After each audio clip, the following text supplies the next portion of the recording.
जब अधर्म की काली छाया पृथ्वी पर गहराने लगी, जब असुरों और अधर्मी राजाओं के पापों से भूमि बोझिल हो गई, तब देवी पृथ्वी एक रुदन करती गौशाला के रूप में ब्रह्मलोक पहुंची।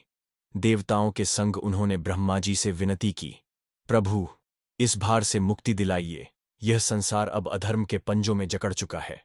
ब्रह्मा जी ने देवताओं सहित क्षीर सागर में भगवान विष्णु की शरण ली। भगवान ने अपने दिव्य स्वर में कहा, चिंता न करो, मैं स्वयं यदुवंश में जन्म लेकर कंस, जरासंध और अन्य अधर्मियों का अंत करूंगा और धर्म की पुनः स्थापना करूंगा। समय आया और देवकी के गर्भ से 8वें पुत्र के रूप में स्वयं नारायण प्रकट हुए। आधी रात को जब आकाश में बादल गरज रहे थे, जब कारागार में अंधकार गहरा था, तभी भगवान ने चतुर्भुज रूप में प्रकट होकर वसुदेव और देवकी को दर्शन दिए। उन्होंने कहा, हे माता पिता, भय त्यागो, मुझे शीघ्र गोकुल ले जाओ, जहां मेरी लीलाओं का प्रारंभ होगा। और फिर वे एक सुंदर बालक के रूप में परिवर्तित हो गए। तभी एक चमत्कार हुआ। कारागार के द्वार स्वयं खुल गए, पहरेदार गहरी निद्रा में चले गए और यमुना माता ने अपने जल को विभाजित कर वसुदेव का मार्ग प्रशस्त कर दिया। गोकुल में नंद बाबा और यशोदा माता के घर उन्होंने अपनी लीलाओं से सबका हृदय मोहित किया। बाल्यकाल में ही उन्होंने पूतना राक्षसी का वध किया, जिसने उन्हें विषपान कराने का प्रयास किया था। उन्होंने कालिय नाग के फणों पर नृत्य कर उसे पराजित किया और गोकुलवासियों को इंद्र के कोप से बचाने के लिए गोवर्धन पर्वत अपनी छोटी अंगुली पर उठा लिया।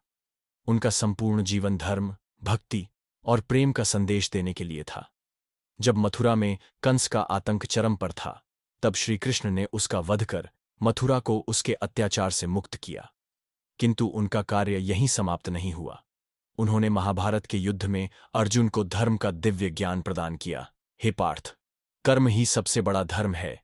जो हुआ वह अच्छा हुआ, जो हो रहा है वह अच्छा हो रहा है, और जो होगा वह भी अच्छा ही होगा।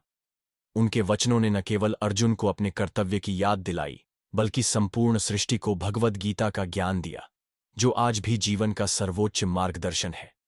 इस प्रकार श्री कृष्ण का अवतार केवल अधर्मियों के संहार के लिए नहीं था, बल्कि सत्य, प्रेम, भक्ति और धर्म की पुनः स्थापना के लिए था, जिससे संपूर्ण सृष्टि अपने मार्ग को पहचान सके और मोक्ष प्राप्त कर सके। यही था अष्टम अवतार का उद्देश्य, अधर्म का अंत और धर्म की पुनर्स्थापना। अगली कथा में जानेंगे, जब भगवान विष्णु ने नवम अवतार बुद्ध रूप में लिया और संसार को अहिंसा का संदेश दिया। तो जुड़े रहिए हमारे साथ और देखिए अगली कथा में बुद्ध अवतार की प्रेरणादायक गाथा।